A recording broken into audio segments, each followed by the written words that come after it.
함께 만드는 언론 미디어 협동조합. 여기는 국민TV. 함께 만드는 언론 미디어 협동조합. 여기는 국민TV.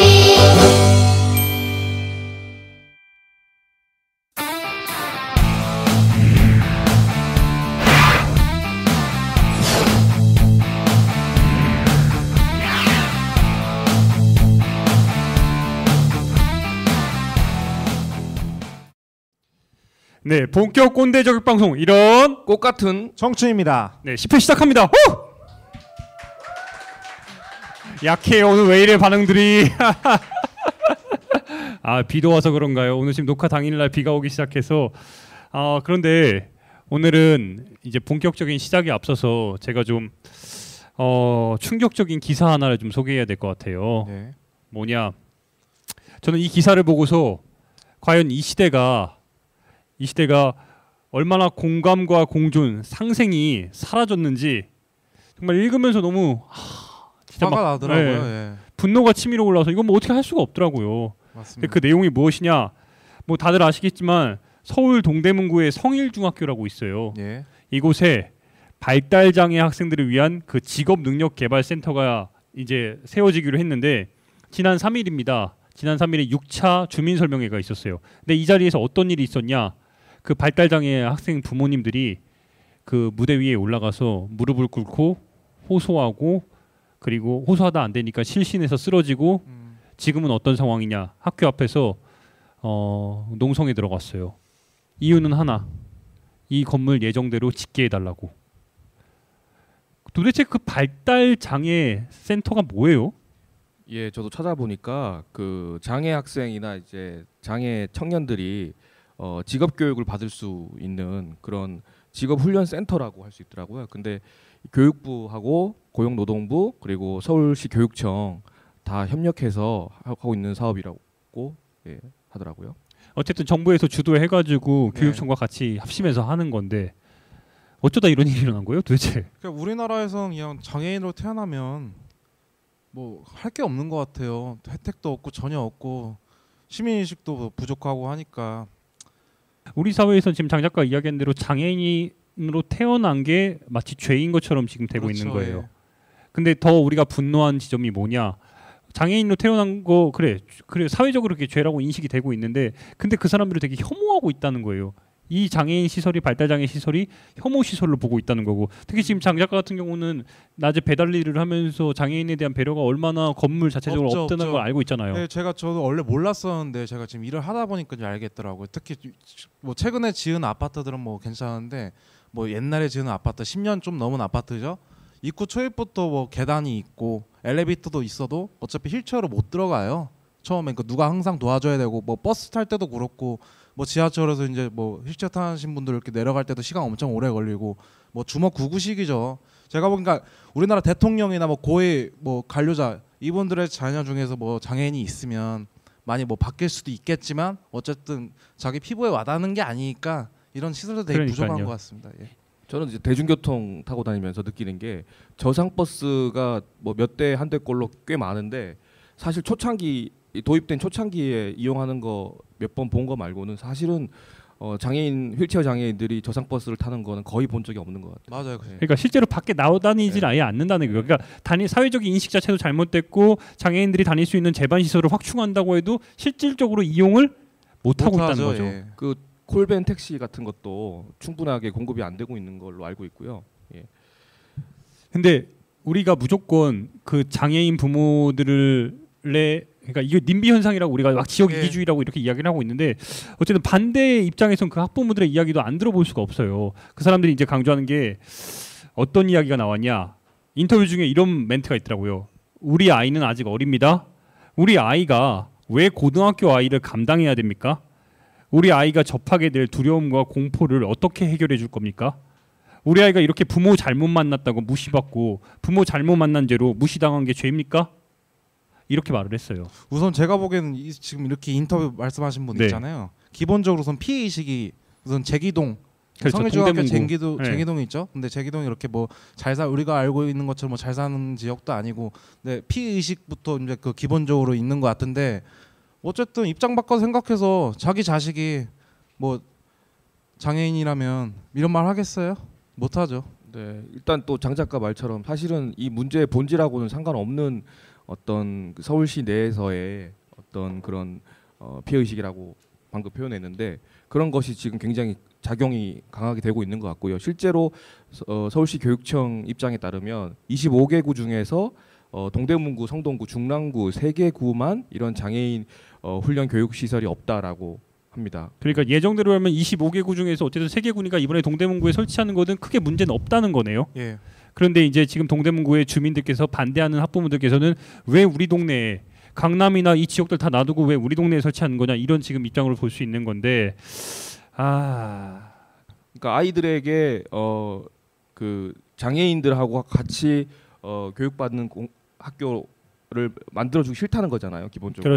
그렇죠. 그러니까 장애인 교육 시설이 사실은 혐오 시설이 아닌데, 그런 의식이 평소에는 안 드러나다가 이런 사태가 발생할 때 딱 단면을 볼 수 있는 거죠.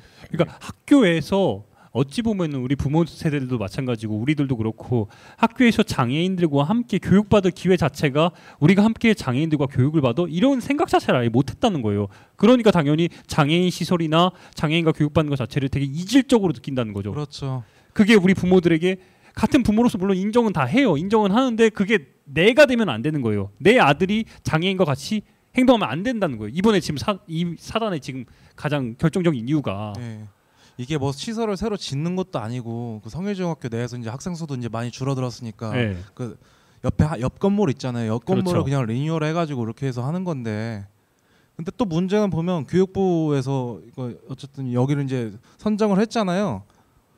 원래 있던 그 학생들 뭐 이렇게 학부모나 이렇게 학생들한테 제대로 설명을 안 해준 것 같아요. 예. 그러니까 이게 부모들, 그 장애 학생 부모 30여 분이 무대에 올라가서 공청회 자리에서 무릎 꿇고 눈물로 호소를 했잖아요. 사실은 그러니까 반대하는 학부모들, 주민들하고 장애 학생 학부모들하고 이렇게 대질신문하듯이 양 주체가 만나서 이렇게 감정 소모적으로 처리할 문제가 아닌 거죠. 그렇죠. 다른 지역에서도 이게 반대가 뻔히 됐던 일이고 충분히 예상 가능한 일이었다면 행정적으로 교육부, 노동부, 교육청에서 조금 더 섬세하게 다가가고 장기간 배려를 행정적으로 했어야 된다고 생각을 합니다. 그러니까요. 반대하는 부모님들 입장에서도 어떤 이야기가 나왔냐면은, 우리는 지금 5차, 6차 주민 설명회 할 때까지 못 들었다 이거예요.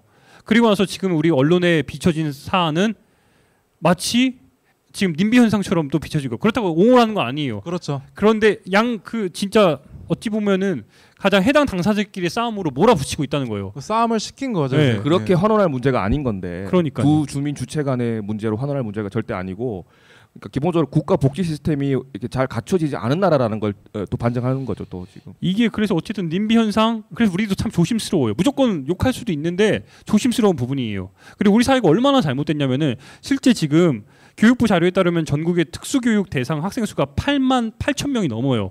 근데 이 중에서 29.6%만 2만 6천여 명만 특수학교에 다녀요. 그럼 나머지 70%는 지금 어디 있냐 이거예요. 학교를 안 다닌다는 거예요. 안 다닐 수도 있지만 일반 학교에서 되게 꼬다는 보릿자루처럼 그렇죠. 그렇게 방치되는 교육을 받을 수도 있죠. 혹시 학교에서 학교 다닐 때 중고등학교 다닐 때 혹시 좀 발달 장애 학생이나 같이 다닌 적 한 반에 있어요? 한두 명씩 있었죠. 그쵸, 있었죠. 네. 생각보다 보호 많아요. 못 받았잖아요. 네. 보호도 못 받고 왕따 당하고 또 학교 생활 적응도 못 하고, 학교에서 뭐 그런 시스템도 없고, 그러니까 선생들이 이렇게 와가지고 그냥 뭐 애들한테 이 학생이 이렇게 있으니까 너희들 잘해줘. 애들이 잘해주겠어요. 그 나이 때 그러니까요. 안 해주죠. 그러니까 이거는 장 작가 말대로 뭔가 교육적인 부분도 필요하고 시스템적으로도 같이 갖춰줘야 돼요. 근데 무조건 아무것도 갖춰지 않는 상황에서 너희들끼리 알아서 해. 그러니까 지금 이 사단이 난 거예요. 그러니까 단순히 한 교실에 장애인 학생, 비장애인 학생 같이 밀어넣는다고 교육이 되는 것도 아니고요. 충분한 복지 시스템이 갖춰진 다음에 이게 한 학교에서 한 공간에서 교육받을 수 있는 환경이 되는 것 같아요. 근데 저는 어쨌든 이 문제의 가장 본질적인 핵심은 우리 스스로가 공동체라는 그 의식 자체가 얼마나 부재하고 있다는 게, 이게 지금 이번에 여실히 드러난 것 같아요. 다름에 대해서는 진짜 우리나라 사람들은 인정을 안 해요. 인정을 안 하고 되게 이제 그때부터 이제 적으로 하고 이제 혐오스럽게 이렇게 하잖아요. 나 자신이 그런 장애인이 될 수 있다는 사실은 망각한 채. 예. 예.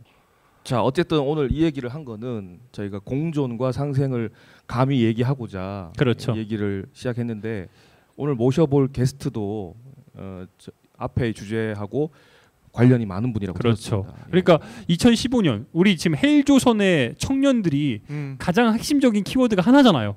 각자 도생. 각자 도생. 다 주변을 돌아봐도 각자 도생밖에 없어요. 그런데 이 각자 도생에 대해서 당당히 거부하면서 우리는 상생과 그리고 공존. 그리고 청년의 길에 대해서 다시 한번 생각하게 하는 분이 있어요.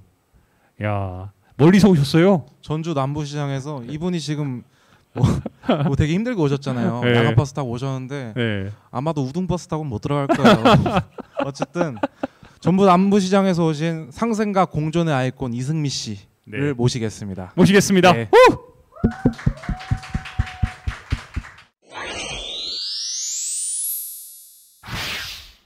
처음부터 너무 부담을 주시는 것 같은데 상생과 공존. 진짜 저희 방송을 위해서 전주에서 일부러 이 날씨도 굳은 날 늦은 시간에 올라오셨습니다. 예. 방송 본 적 없죠 이거? 맨발 투혼 방송 봤습니다. 방송 봤으면 여기까지 안 올릴 수도 있어요. 궁금했습니다. 더. 네. 아무튼 진짜 예, 와주셔서- 나름 방송이니까 한번 열심히 한번 해주세요. 네. 뭐예요 그 꼰대스러운 말. 장 작가 자꾸 우리 방송 비하해. 나름 방송. 진짜 다시 한번 꽃청춘들이 고마움을 전합니다. 이렇게 네. 굳은 날씨에 여기까지 고맙습니다. 아니요, 네. 저도 이 시간에 이렇게 촬영하시고 계신다는 걸 가까이서 보니까 네. 또 새삼스럽게 뭔가 이렇게 사람들의 에너지 같은 게 네. 느껴져서 기운 받는 느낌이에요. 어쨌든 불금이잖아요. 진짜 뜨겁고. 불금이죠. 아무튼 제가 우리 이승미 씨를 이제 처음에 컨택을 했을 때 목소리가 너무 당찬 거예요. 이런 표현이 좀 그렇지만 어쨌든 이 사람 기운이 좋다. 역시 문화 콘텐츠 기획자답다. 그래서 솔직히 딱 만나고 싶었어요. 네. 제가 남부시장의 아이돌 이야기는 많이 듣는데 오늘 여기 와서 상생과 뭐의 아이콘이요? 상생과 공존의 아이콘. 공존의 아이콘. 네. 그건 제가 좀 작아지네요. 그 설명에는. 네. 남부시장의 아이콘. 아이돌. 아이돌. 네. 이제 우리가 거리가 있어서 지금 소리도 잘 안 들려서. 왜 자꾸 듣고 싶은 것만 들으려고요? 지난번처럼. 네. 알겠어요. 아무튼 먼 거리 오셔서 다시 한번 고맙다는 말씀 드리고 이제 시작해야죠. 예, 저희가 그 공식 질문이 있어요. 다른 질문 다 하기 전에 다짜고짜 저희가 묻는 거는 이승미에게 꼰대란 빠밤 해줘야지. 나에게도 일어날 수 있는 일 앞으로 그런 내가 될 수도 있는 뭔가 어쨌든 같이 살아가는 사람인데 그냥 이해하고 싶진 않지만 그리고 내가 왜 저럴까 지금 이해할 순 없지만 뭔가 계속 저도 시간이 지나면서 계속 경계하게 되는 부분들 발견하잖아요. 예. 혹시 나에게 이런 모습이 또 누군가에겐 좀 그런 계속 경계해야 하는 좀 그런 부분 꼰대란 되게 현실적이면서 역시 상생과 공존의 아이콘답게 그렇게 말씀을 하시네. 차라리 남부시장의 아이돌이라고 알겠습니다. 부르는 저도 질 수 없으니까 하나만 또 저도 돌발 질문할게요. 이승미가 생각하는 청춘이란 빠밤 해줘야지. 빠밤. 네. 진짜 이거 땀 나는데요. 이런 거 되게 한 단어로 정의하고 이런 거 되게 못하거든요. 괜찮아요. 근데 저희가 무조건 밀고 있는 주제라 저희 질문이라. 청춘이란 뭘까요? 저는 그냥 에너지. 그러니까 제가 그냥 좀 방황할 수도 있는 에너지. 좀 그런 느낌을 저는 가지려고 해요. 그러니까 아무래도 어찌됐든 저찌됐든 좀 더 해볼 수 있는 것들이 많잖아요. 그럴 제가 책임져야 되는 것들이 다행히도 조금 덜 하고 아직은 이것저것 해볼 수 있는 에너지가 있을 시기 같아요. 그러면 나이는 진짜 상관이 없네요. 그렇죠. 정리하자면은 이승미 씨는 꼰대는 나도 그렇게 될 수 있으니까 경계해야 될 대상. 그렇죠. 청춘은 방황할 수도 있는 에너지라고 멋있게 요약해 주셨습니다. 예. 좋아요. 역시 네, 정리. 멋있다고 해주시니. 근데 우리가 이 본격적인 질문 두 가지를 그냥 막 날려버렸는데 우리 승미 씨에 대해서 자기 소개도 안 듣고 지금 시작했어요. 알아요? 그렇네요. 네. 죄송합니다. 저희 진행이 부탁드려요. 뭐 원래 그렇죠 뭐. 예, 이렇게 원래 우리가 중구난방해요. 네, 저는 이승미라는 이름을 가지고 있고 구미라고 하는 별명을 이름보다 더 많이 쓰고 있는 사람이에요. 그리고 현재는 남부시장, 청년몰 그리고 야시장을 거쳐서 또 다른 전주 혹은 다른 지역 혹은 뭐 다른 관계들 속에서 재미난 것들이 뭐가 있을까를 찾아다니는 사람이라고 소개를 드리고 싶네요. 멋있다. 타고난 기획자네요. 그러니까 아니, 아 이거 너무 띄워주셔가지고 여기 재미난 걸 좀 찾아간다는 게 네. 스스로 어우. 근데 구미 지금 별명을 스스로를 구미라 그랬어요. 네, 예, 왜요? 구미가 당기는 저는 네. 구미라고 해서 첫 번째 드는 생각이 11억 올해 얼마 전에 했을 때 네. 구미가 어쨌든 네, 유신의 심장이잖아요. 네. 거기까지 합시다. 일단 박정희에 대해서 일단 네. 구미 괜찮다. 이렇게 다르네요. 저는 그 구미구미라는 그 젤리 과자 마이구미. 생각했는데, 예, 마이구미 네. 그게 생각했는데 역시 몇 살이에요? 마이구미 있어요 지금? 7달. 예. 넘어가시죠. 예. 재밌어요. 구미 구미가 당긴다.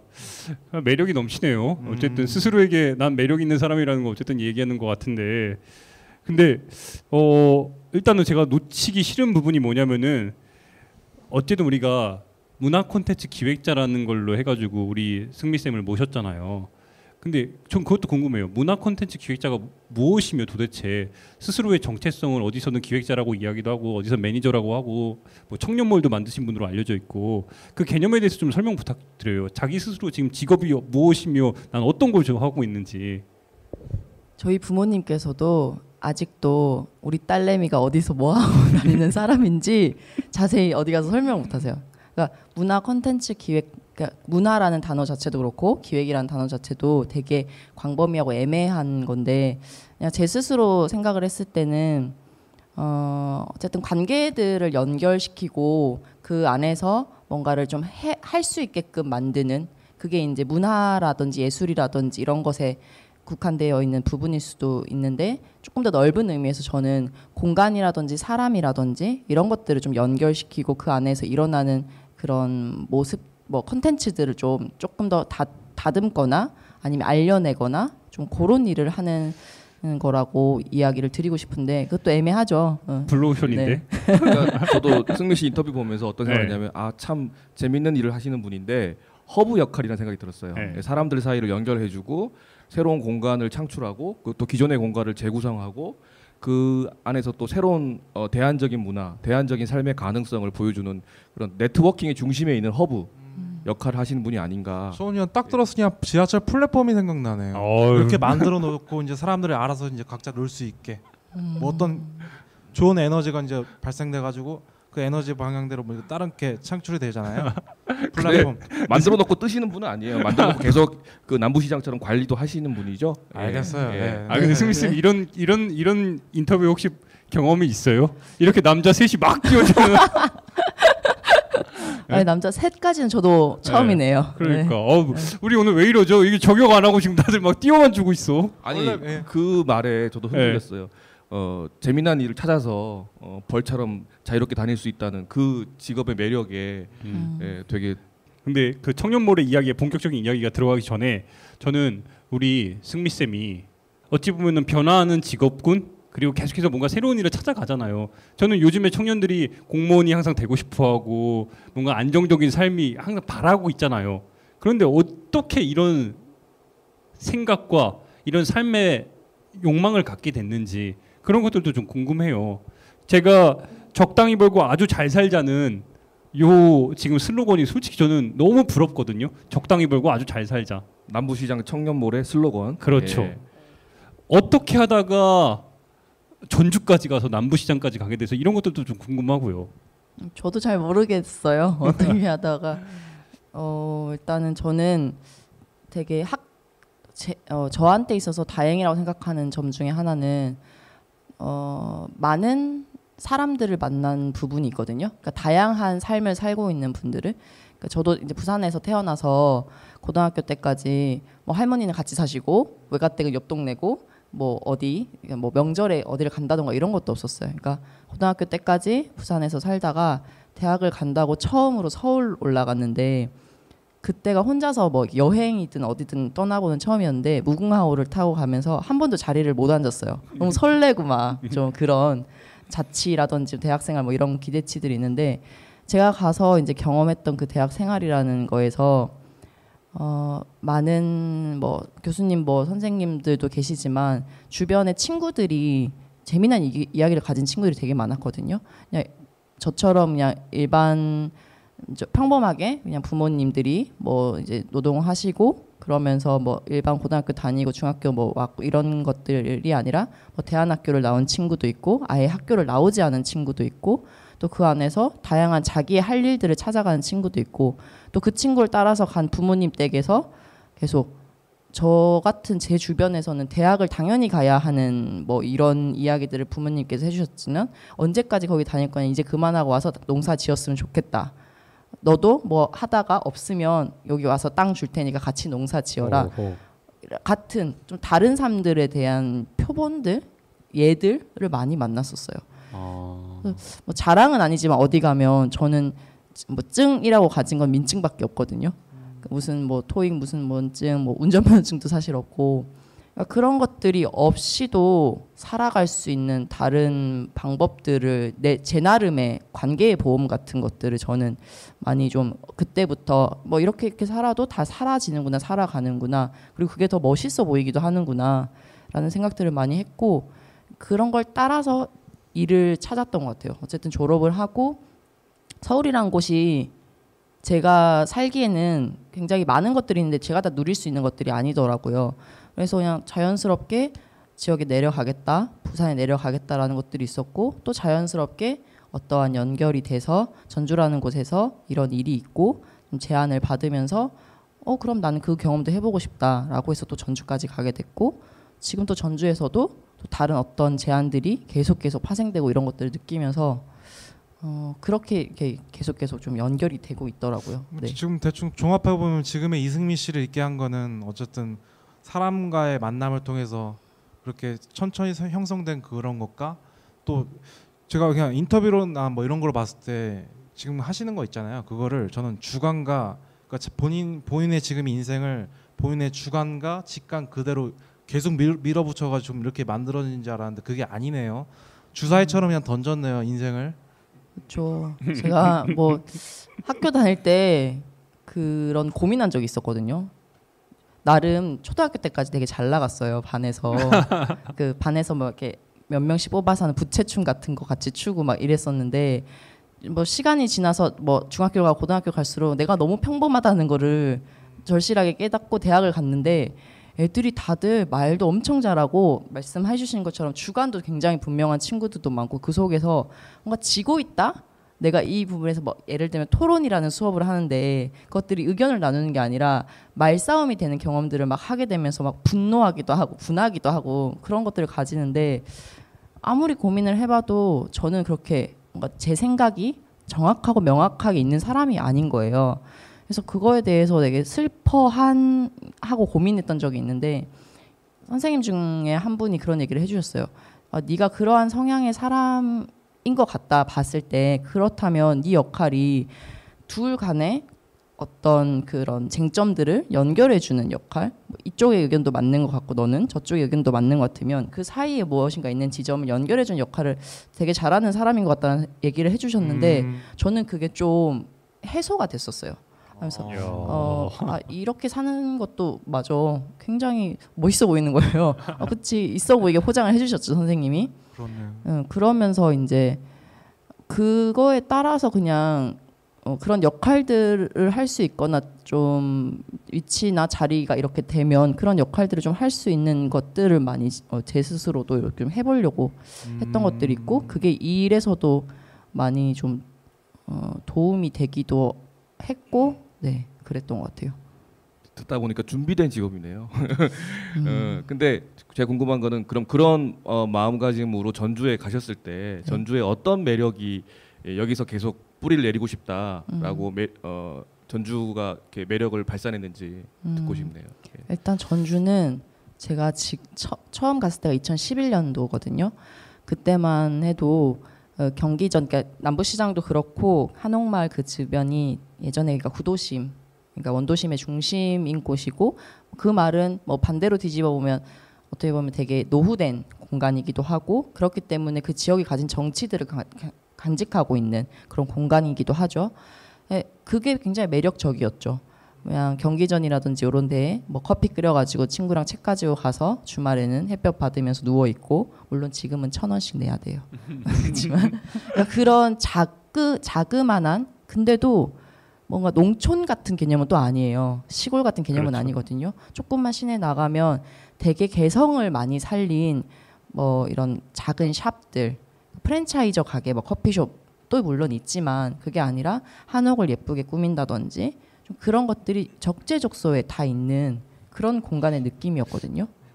굉장히 매력적이었어요. 그 도시 자체가 여유가 있고 저는 이 천도 부분에서 좀 감동적인 게 제 주변에 전주에서 전북대 다니는 친구들도 마찬가지고 광주에서의 전남대 다니는 친구들도 마찬가지고 부산에서의 부산대 다니는 친구 소위 얘기하는 지역에서의 거점 대학들을 다니는 친구들이 다 대학을 나오고 나서 그 지역에 머무는 게 아니라 다 서울로 가려고 서울로 오잖아요.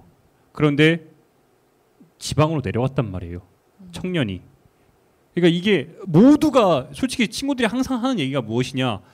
일자리가 없다고 이야기를 해요. 서울에 가야만 승부를 볼 수 있다. 다. 그러니까 전부 다 올라오는 거예요. 그러니까 과포화돼 있고. 그런데 저는 이 부분에서 용기가 있다고 생각해요. 왜 감동이라고 얘기했냐면 저도 내려가고 싶었어요. 그런데 용기가 안 생기는 거예요. 어떻게 내려가? 직장 없는데. 저는 그 부분에 있어서는 그러니까 그걸 먼저 시작해 주신 분들이 있었기 때문에 저 역시도 시작했던 부분이 있었던 거고 또 그런 저를 보고도 다른 친구들 지금 또 전주에서 같이 살고 있는 외지 친구들도 있지만 그런 친구들이 또 있을 수도 있었던 거고 그렇게 퍼져나가는 거지 않을까. 지금 자연스럽게 우리 승미 씨가 청년몰에 대해서 이야기를 해줬어요. 근데 그 청년몰 한옥마을 옆에 있는 걸로 알고 있는데 그쵸? 남부시장 남부시장이죠? 2층. 그렇죠. 예. 2012년 5월에 문을 열었다고 알고 있는데 3년 넘었죠. 네. 어떻게 이어오고 있어요? 좀 더 정확하게 말하면 청년몰은 2011년도부터 시작하긴 했어요. 근데 청년몰에 이제 가게들을 만들고 입점을 하고 그런 것들이 본격화가 된 게 말씀하신 것처럼 2012년 5월부터고 초기에 이제 제가 이제 속해 있던 그 회사에서 뭐 문화체육관광부의 어떤 프로젝트로서 사업을 시작을 했던 거고 그런 사업을 이제 생각했던 것들 중에 하나도 전통시장이란 공간에서 오랫도록 계속 뭐 지금 뭐 여러 시장에서도 하고 있지만 상인분들하고의 무슨 동아리 활동이라든지 지역에 있는 중고등학교 친구들하고 그 공간을 둘러보는 그런 지역 알기 활동이라든지 여러 가지 활동들을 계속 해오면서 느꼈던 한계와 그리고 가능성들을 기반으로 청년몰 만들기 프로젝트라는 걸 구상을 하게 됐고 그것이 이제 남부시장이라는 공간을 기반을 해가지고 그 공간이 또 가진 한옥마을의 옆에 있던 이점들이 또 결합이 되고 그렇게 되면서 청년몰 만들기 프로젝트가 시작이 됐었죠. 근데 제가 제일 처음 가서 했던 부분들 중에 하나가 명함 들고 계속 젊은 친구들 모여 있거나 그런 마켓 열리거나 뭐 학교 축제 이런데 찾아가면서 이런 거 할 거예요, 이런 거 할 거예요, 이런 거 할 거예요 그런 작업들이었거든요. 그러니까 그만큼 그때는 시장이라는 공간하고 청년이라는 공간이 서로 연결성 그런 것들을 전혀 갖고 있지 않았던 거죠. 예를 들면 창업이라는 게 그때만 해도 약간의 대안처럼 사실 전 지금도 일정 부분 생각하는 게 막 청년 창업 지원 이런 부분들에 대해서 되게 하나의 어떤 방법처럼 얘기를 하지만 그거는 일정 정도 그 일자리라든지 이런 부분에 대해서 답이 없기 때문에 약간의 지원금들 그리고 저리의 이자들을 주면서 그렇게 또 하나의 어떤 면에서는 가능성이고 어떤 면에서는 생색내기 어떤 부분들이 있다고 보거든요. 근데 그런 붐에도 불구하고 청년이 시장에서 창업을 한다라는 것 자체는 또 괴리감이 있었던 거죠. 지금 잘 짚어주셨어요. 그러니까 그 기존에 어떻게 보면 죽어가는 사양 산업에다가 청년을 갖다 입힌 거잖아요. 그 개념이 지금 기획자로서의 역량을 엄청나게 발휘를 한 건데. 저는 어릴 때 시장에서 자랐었어요. 어머니가 시장에서 빵집을 하셨거든요. 아하. 그래서 저는 좀 인기가 많았었어요. 아하. 빵 같은 거 이제 햄, 소세지 빵 이런 거 나눠주면 애들 되게 좋아하고. 그래서 집도 2층 이제 시장 그 빵집 2층에서 있었는데 그냥 되게 저한테 그리고 제 동생들한테는 재밌는 놀이터였죠. 시장이 할머니가 그 앞에서 계란 파시고 뭐 우리 엄마 빵 팔고 옆집엔 정육점에서도 아기가 뭐 있고 바로 그 안쪽이 방이고 그러니까 그 공간이 되게 저한테는 활기 있는 공간으로 느껴졌었거든요. 그러니까 전혀 이질감 있는 그게 아니었군요. 그렇네요. 그러니까 그렇게 놀던 아이가 어른이 돼서 이제 전주의 남부시장 2층에 지금 점포를 이제 열기 시작했는데 지금 33개로 들었습니다. 근데 그 중에 하나도 겹치는 그 종류가 없는 거죠. 다 다른 저희가 거죠. 예. 선정을 하는 과정을 거치는데 그래도 그 공간이 굉장히 지금은 또 각광받는 공간이기도 해서 뭐 면접 보고 뭐 이런 것들이 조금 또 당연시 여겨지는데 초기만 해도 뭐 이렇게 사람들이 막 경쟁률이 치열해서 면접 보고 뭐 골라내기 위해서가 아니라 그 공간 자체가 전통시장이란 공간이고 이미 그 공간에서 삶들을 이렇게 연결해 오고 계시는 분들이 뭐 지금까지도 1,200여 분의 상인분들이 계세요. 쇠퇴해가는 공간이지만 그 공간을 버티고 있는 사람들이 있는 거죠. 근데 저희가 그 공간에 뭐 좋은 취지일 수 있죠. 젊은 친구들이 전통시장에 들어가서 어떤 그런 뭐 에너지를 활력을 불어일으키를 넣는다는 좋은 취지일 수 있지만 그건 저희만의 생각일 수도 있거든요. 그렇죠. 기존에 있는 상인분들한테는 그냥 어디 또 이렇게 흘러가는 애들이 와가지고 속 시끄럽게 할 수 있는 그런 부분일 수 있다는 거죠. 근데 그렇기 때문에 가장 사업을 하면서도 진행을 하면서도 우선이 됐던 것들이 그 관계들이거든요. 저는 누구보다 하면? 우리 장 작가는 실제로 청년 창업을 했던 친구예요. 지금 현재는 연희동에서 다마스의 왕자로 불리고 있고 제가 오할 게 아닌데 전두환 대통령이랑 전두환 대통령 집에 네. 가끔 배달도 해요. 아, 그 집사가 그걸 저를 싫어해요. 제가 맨날 막 그래. 근데 어쨌든 저도 푸드트럭을 운영한 적 있어요. 몇 번 얘기했지만 경주에서. 근데 제가 개인적으로 되게 궁금했었거든요. 제 경험상 저는 경주에 내려갔을 때 어떤 일이 있었냐면 어쨌든 전 푸드트럭을 되게 이쁘게 한 거를 렌탈을 해가지고 그러니까 서울에서 온 사람이 그것도 젊은 놈이 내려와가지고 기존에 있는 관광지에 있던 원래 노점상들 있잖아요. 기존에 이제 상인들 그 사람들의 텃세가 엄청나게 심했어요. 처음에 좀 심할 때는 뭐 칼까지 들고 찾아온 사람도 있었고 막 이렇게 문신 보여주고 막 이상하더라고요. 그래서 제가 어떻게 했냐? 전 그 사람과 공존과 상생을 하려고 하는 생각이 전혀 없었어요. 나도 살아야기 때문에. 예, 어떻게 했냐면 외지에서 온 애들을 조금 또 몇 명 있었어요. 그 사람들을 제가 모았어요. 모아서 같이 쌓아서 그냥 아예 알받기를 했는데 어쨌든 장사는 망해서 제가 다시 올라왔죠. 근데 그게 공존과 상생을 한다는 게 되게 멋있는 것 같아요. 지금 두 분이 같이 보이는 실패 사례하고 성공 사례하고 왜 성공할 수밖에 없었는지를 보여주셨어요. 그러니까 그렇게 들이밀기면 되는 게 아니라 맞아요. 들이댄다고 되는 게 아니라 아주 오랜 시간 긴 호흡으로 소통하고 관계를 차근차근 맺어가야 된다. 근데 그게 그걸 너무 안 어렵잖아요. 맞아요. 솔직히 근데 장 작가는 당장 급했잖아요. 그렇죠. 먹고 살아야 되니까. 네. 근데 지금 청년들이 다 그렇게 느끼고 있어요. 청년들이 어쨌든 당장의 결과를 내야 되고 정부 지원금도 마찬가지인 게 박근혜 정부가 청년 그러니까 청년 창업하라고 돈을 하달을 하는데 결과물을 내야 되는 거잖아요.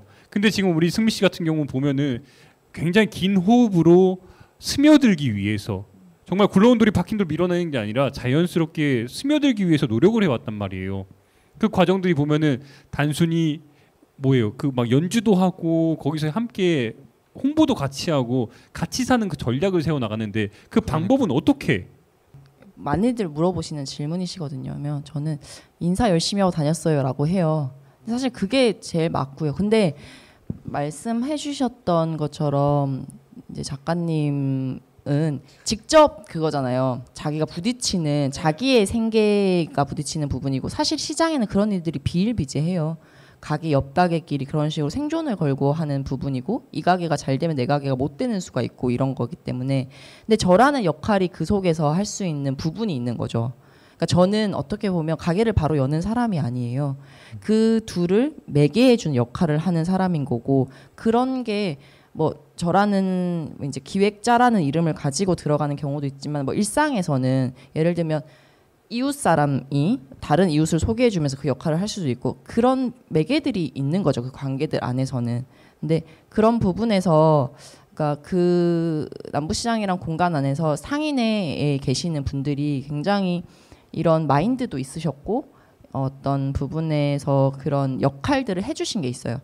저는 그냥 어쨌든 젊은 친구들이 여기 와가지고 초기에는 그렇게 상인분들이 생각하셨을 거예요. 그냥 꽁짝꽁짝 하나 보다라고 생각하셨던 거고 그런 애들이 그냥 인사 잘하고 다니고 자기들한테 전혀 뭐 이런 부분이 그러니까 미미한 거죠. 영향력 자체가 어떻게 보면 초기에 미미했던 거고 그거를 옆에서 약간의 이제 뭐 사소한 문제들이 뭐 생긴다거나 이런 것들은 상인의 분들이 또 그 관계의 매개에서 역할을 해주시고 조율해주시고 그것들이 다 적재적소에 있지 않았나라는 것들이 있고 참 되게 좋은 말을 한 게 인사 잘하라는 게 아니 그 되게 중요해요. 그러니까. 나중엔 저도 엄청 스트레스 받아가지고 일부러 막 돌아서 가고 인사하기 싫어가지고 저도 사람이니까 기분이 있는데 일정 정도는 그게 제 역할이었던 거죠. 네. 그런 부분들이 근데 기분 나쁘고 막 이러는데 막 다니면서 막 이렇게 하고 이러면 저도 스트레스 받고 그럴 땐 좀 돌아서 도망 다니기도 하고 그러면서 같이 살았던 것 같아요.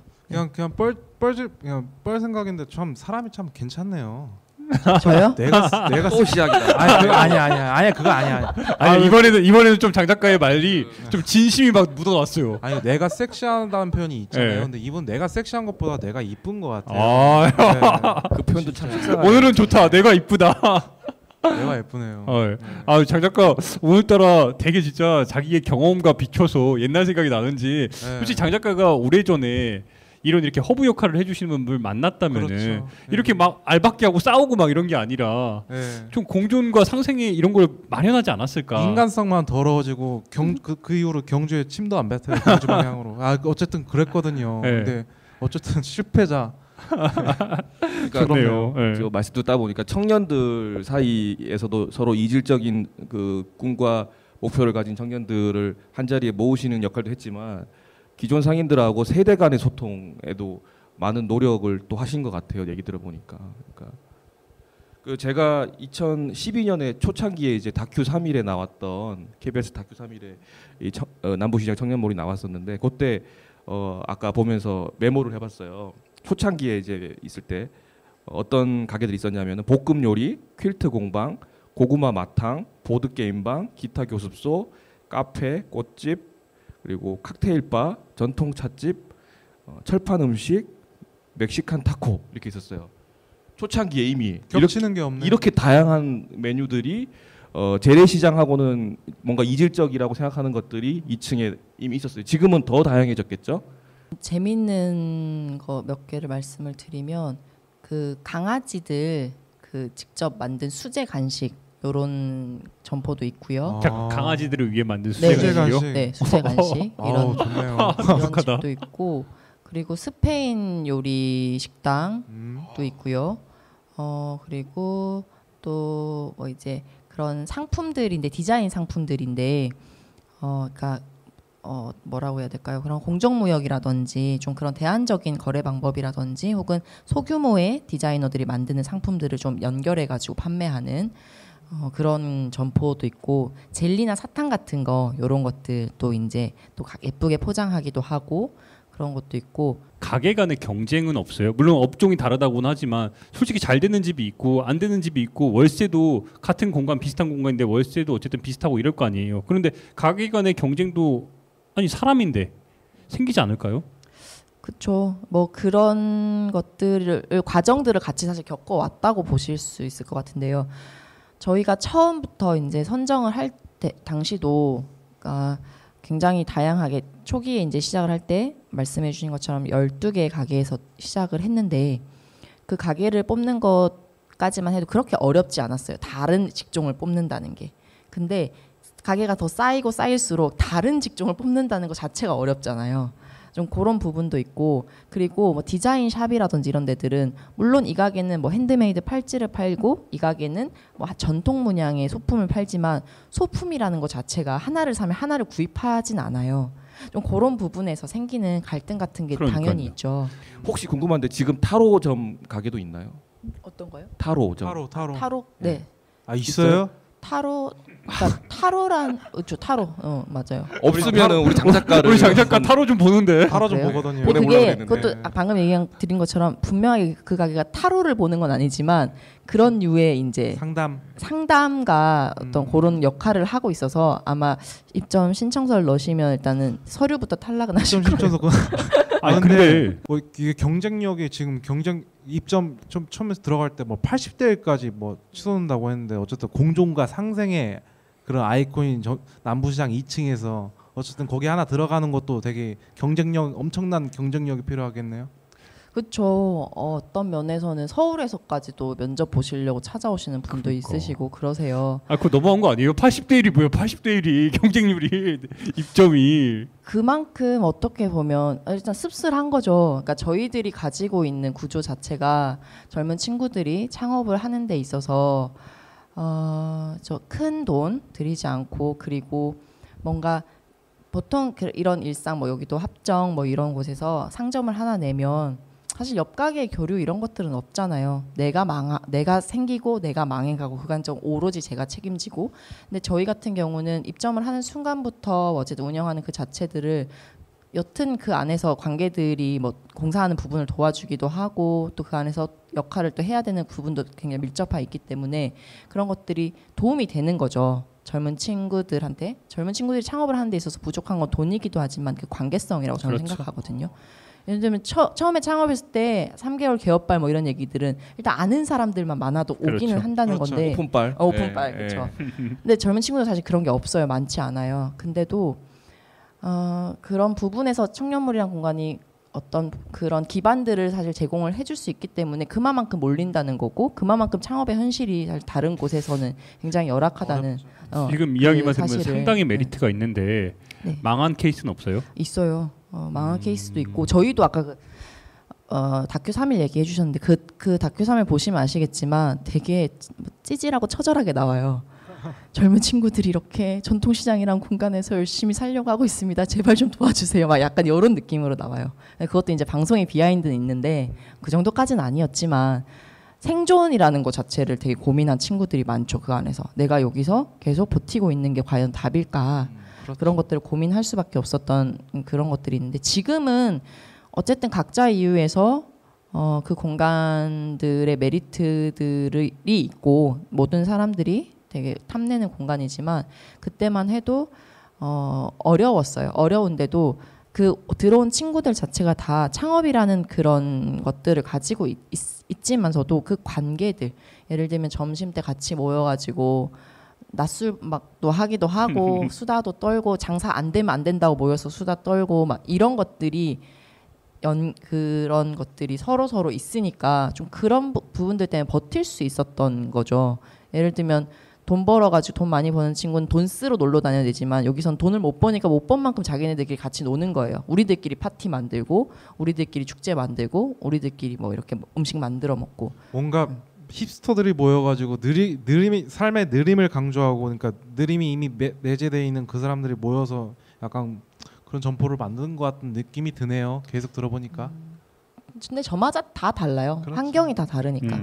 예, 적당히 벌고 아주 잘 살자라고 한 저희 슬로건도 다들 물어보세요. 그럼 적당히가 도대체 얼마냐고. 다 다르죠. 그렇죠. 저는 혼자 이렇게 뭐 자취를 하고 있으면 저한테 필요한 만큼 액수가 있고 청년몰에도 이제 아기들이 있는 이제 사장님들이 있잖아요. 그럼 그 집은 또 달라요. 저마다의 적당히가 다 다른 그렇죠. 거죠. 네. 근데 이제 궁금한 게 정부 지원금을 처음에 받아서 어쨌든 출발을 한 거잖아요.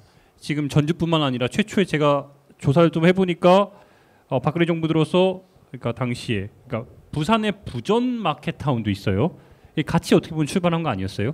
네, 문전성시라고 하는 사업 자체를 거기도 받았고 전국에 한 20여 개 시장이 있어요. 문전성시 사업 자체가 각자의 타이틀이 다른 거고 저희는 뭐 청년이라면 부전 마켓타운은 또 뭐 날라리 낙타, 아무튼 뭐 그런 식으로 컨셉들이 다 다른 거죠.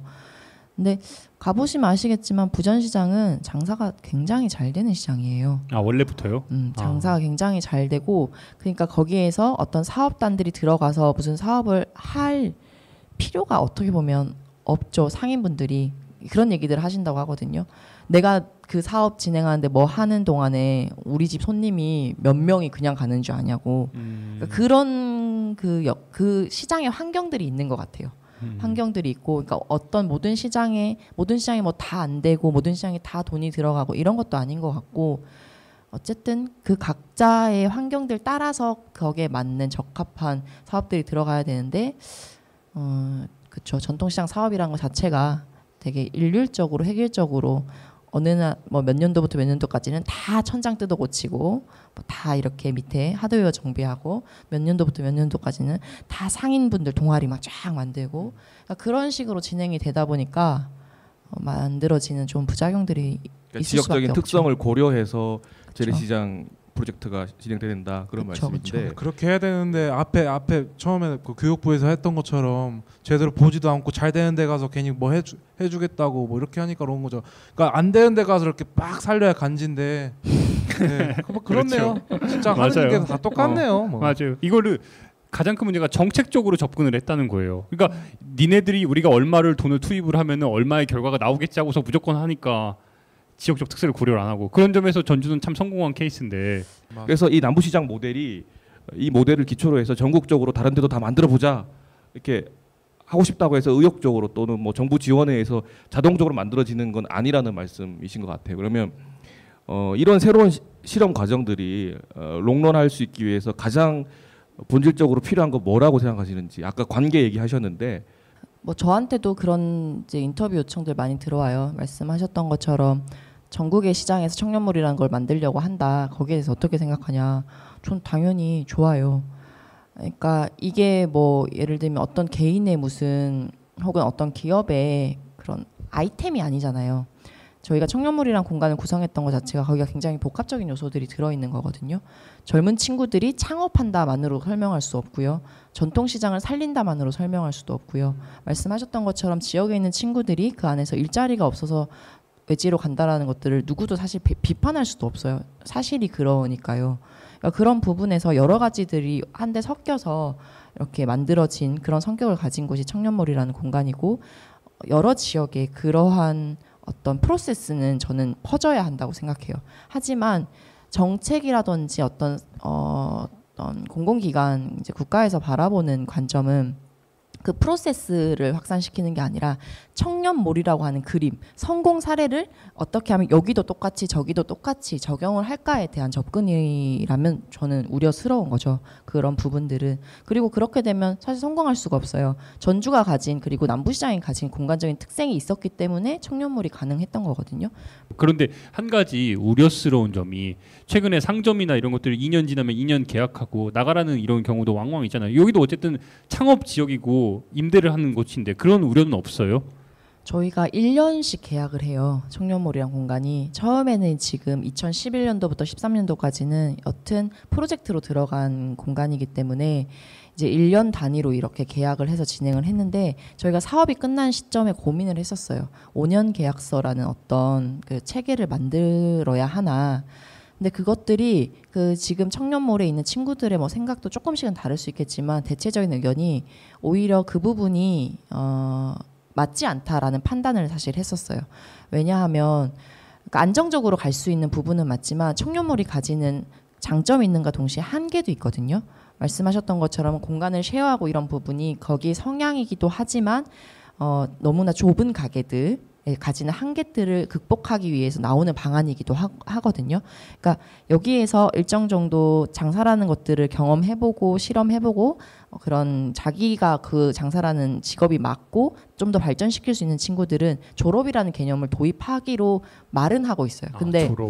근데 바깥의 환경들이 너무나 빠르게 더 임대료라든지 뭐 그런 환경들이 변화하고 있고 여기서 버는 속도들이 그걸 못 따라가기 때문에 사실 어려운 부분이긴 하지만, 좀 그런 맥락에서 이제 밖으로 이제 나가고 이런 것들을 좀 자유롭게 하기 위해서 그냥 1년 계약서를 계속 유지를 하고 가자라는 부분이 있고, 그렇기 때문에 처음부터도 막 엄청 크게 공사를 뭐 들여서 한다거나 많은 투자를 한다거나 사실 그러지 않았던 부분도 있고, 그렇게 할 수 없는 한계점들도 있는 거죠. 그러니까 저희가 주어진 환경 안에서 계속 맞춰가면서 저희에게는 되게 단단한 시스템은 없었어요. 그것 때문에 힘들기도 했지만 그때 좀 이렇게 상황들이 변해가는 것들을 지켜보면서 계속 계속 실험들을 해오고 있는 과정이었고 앞으로도 그런 것 같고요. 네. 제가 여기서 궁금한 점은 창업을 하려는 청년들이 여전히 많잖아요. 그 창업을 하는 청년들이 가장 문제가 된 게 또 돈 문제고, 우리 지금 승민 씨도 마찬가지고 우리 장 작가도 그 경험을 했지만 어떤 가장 효과적인 방법이 있을까요? 솔직히 말씀드리면 청년들이 창업을 하는 과정 속에서. 글쎄요, 제가 뭐 이런 창업 부분에서 뭐 이야기들을 하고 다니지만 저 역시도 오히려 창업의 경험이 없고 저한테는 그게 약점이에요. 오히려 어떤 부분에서, 그러니까 피상적인 얘기들일 거예요. 현실적으로 부딪히는 부분들에서. 그렇지만 저는 되게 똑똑한 지원금을 이용해 먹는 방법을 제가 아는 선에서는 이야기를 하고 싶은 부분이 있어요. 그러니까 어떻게 보면 창업 지원이라든지 이런 부분들이 굉장히 많아요. 많지만 그거를 또 다 이렇게 무조건 그게 답이다는 아니거든요. 창업 지원 받으면서 해내야 되는 뭐 서류 부분에서의 어떤, 아니면 얼굴이라도 비춰야 되고, 내가 장사를 굉장히 열심히 하고 있는 영업 시간에 무슨 관계자가 찾아서 뭐 어떤 것들 인터뷰라든지 뭐 서류를 그런 부분들이 분명히 있어요. 받은 만큼. 근데 시작을 하는 단계에서는 사실 도움이 되는 것도 맞거든요. 도움이 되는 부분들을 자기한테 어떤 명확한 아이템과 자기가 혹은 그런 실험해보고 싶은, 이게 분명히 성공할 것이다라는 건 없는 것 같아요. 실험해보고 싶은 어떤 것들을 그런 지원 제도를 통해서 할 수 있으면 굉장히 좋고, 그게 아니면 자기 선에서 오히려 아무것도 되게 작게나마 좀 이렇게 시작을 해보고, 또 그것 플러스 같이 모여서 시작해보면 훨씬 더 좀 더 안정적으로 위험 부담을 줄이고 창업이라는 것들을 시작해 볼 수 있다고 생각하고, 저도 혼자서 맨날 꿍꿍이는 해봐요. 이런 식으로 공간을 좀 만들고 싶고 뭐 해보고 싶고, 그때 저도 생각하는 게 어떤 사람들을 모아서 같이 해볼 수 있을까라는 거거든요. 그게 훨씬 더 제가 들어가는 품이 적고 기댈 수 있는 것들이 넓어지니까. 네. 어쨌든 해봐라. 그리고 공생하자 이렇게. 네. 그렇죠. 해봐야 알죠. 네. 해봐야 아니까. 그러니까 이 지금 우리 장 작가가 잘 짚어줬어요. 해봐야 되는데 해보지 못하게 하고 그거에 대해서 계속 두려움을 갖게 하는 게 이 시대인데, 어쨌든 도전하고 있는 모습, 그걸 이제 서울이 아닌 전주에서 하고 있다는, 전 그 모습도 참 높게 평가할 수밖에 없는 것 같아요. 예. 서울이 아니라 전주이기 때문에 가능할 수도 있는 그렇죠. 것 같아요. 그렇죠. 그 생각을 했어요. 예. 서울에는 저희도 그런 생각했거든요. 서울이랑 공간 안에서 만약에 청년몰이라는 프로젝트가 저희가 되게 이렇게 밖으로 드러내는데 시간이 걸렸을 때 만약에 먼저 생겼으면 지금처럼 이렇게 오랜 시간이 걸리지 않을 텐데, 조금 더 이슈화가 됐을 텐데라는 생각을 했지만, 서울에서는 그럴 만한 공간을 어떻게 보면 가질 수 없겠다. 예, 지속 가능성이 없다고 느낀 게, 대표적으로 연남동 그렇죠. 근처 연남동에 있는데 장 작가 동네. 다양하고 알찬 아이템들로 완전 주택가에 깊숙이 들어가서 그렇죠. 새로운 상권을 개발해 놓으면 건물주들이 임대료를 엄청나게 올리고, 그렇죠. 대기업 프랜차이즈가 점령해 버리는 그런 구조를 떠올리기 쉬운데, 이게 일반적인 요즘에 그냥 패턴이에요. 맞아요. 2년 뒤에 나가라 그러고 나가라 네, 그러고. 네. 근데 상권을 연남동에서- 만들어 놓으면 치고 들어오는 거죠. 근데 연남동에서 재밌는 바람이, 지금 저 얼마 전에 지나가다 플랜카드를 봤는데, 어쨌든 젊은 이제 친구들이 이제 그걸 건물주의 갑질에 대항해서 이제 권리가 없는 연남동 만들자 하면서 이제 그런 운동을 준비하고 있더라고요. 어쨌든 이런 운동 또한 참 좋은 것 같아요. 좋아요. 근데 어느새 시간이 벌써 어쩔 수 없이 좀 마무리 발언을 해야 될 것 같은데, 저부터 좀 정리를 하면은, 저는 제가 처음에 승미 쌤이라 그랬잖아요. 마무리도 승미 쌤으로 할 수밖에 없을 것 같아요. 진짜로요. 네, 좋은 강연 그리고 좋은 말씀, 너무너무 좋은 말씀을 들어서 막 실용적인 정보와 공존과 상생의 아이콘으로 거듭날 것 같은데, 근데 제가 느낀 결론은 전 그거예요. 저도 적당히 벌고 진짜 아주 잘 살고 싶어요. 진짜. 요즘에는 못 벌고 아주 힘들게 사는데. 잘 살고 싶으면 여기서 나가야죠. 네. 돈 벌어야죠. 사업해야죠. 그러고 싶어요. 저도 계속 고민하고 있어요. 어떻게 하면 내가 잘 살 수 있을까라는 건데, 도시에서 살면서 어쨌든 벌이라는 것들을 놓치고 갈 수는 없잖아요.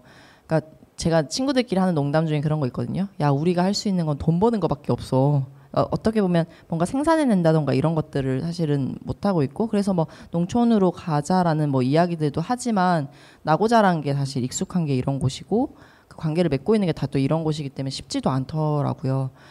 그랬을 때 나한테 필요한 금액이 얼마만큼일까 이런 것들을 분명히 알 필요 있겠다. 예를 들면 나한테 있어서 뭐 하고 뭐 제하고 뭐 그래도 가끔씩 케이크도 먹어야 되고 옷도 사 입어야 되고 그런 것들을 다 안 하고 살 수는 없거든요.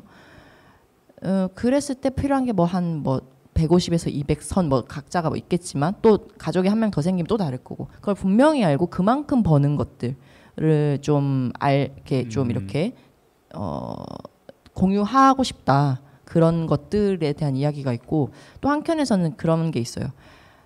기획자도 포르쉐를 몰 수 있는 세상을 꿈꾼다라는 얘기를 또 친구랑 막 한 적 있거든요. 근데 저는 그게 조금 별로였어요. 그러니까 포르쉐를 모는 게 잘 사는 건 아니잖아요. 나는 포르쉐 말고 예를 들면 다른 어떤 기준에 잘 산다는 기준 자체를 좀 만들게 되면 그만큼 덜 얽매이게 되는 거잖아요. 돈이라는 것에 대해서. 그러면 조금 더 재밌게 노는 방법들을 덜 쓰고 재밌게 노는 방법들을 더 많이 아는 것. 그런 식의 공유들을 더 많이 해 나가는 것. 이게 우리나라 중산층의 기준이 아파트 30평대와 중형 세단과 이런 건데 프랑스의 중산층의 기준이 좀 다르다면서요.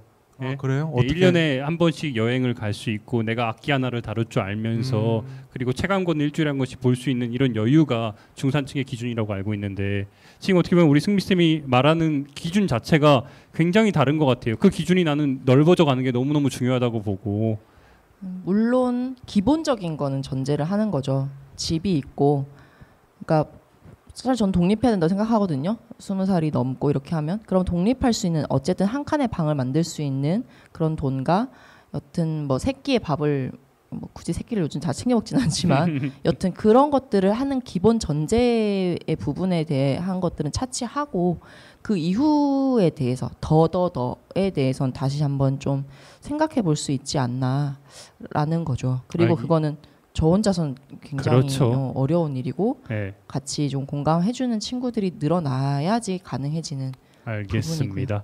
예, 저는 오늘 승미 씨 말 들으면서 승미 씨 일단 말투 자체를 들어보면 부산 말투하고 수도권 서울 말씨하고 전라도 말수 있어. 또 전라도 말투도 이렇게 섞여 있어요. 예, 그만큼 그 전국적인 다양한 이질적인 것들을 워낙 이렇게 평소에 하시는 일이 조화롭게 연결하고 또 매개하는 일이다 보니까 그 말씨도 예사롭게 들리지 않았던 것 같고요.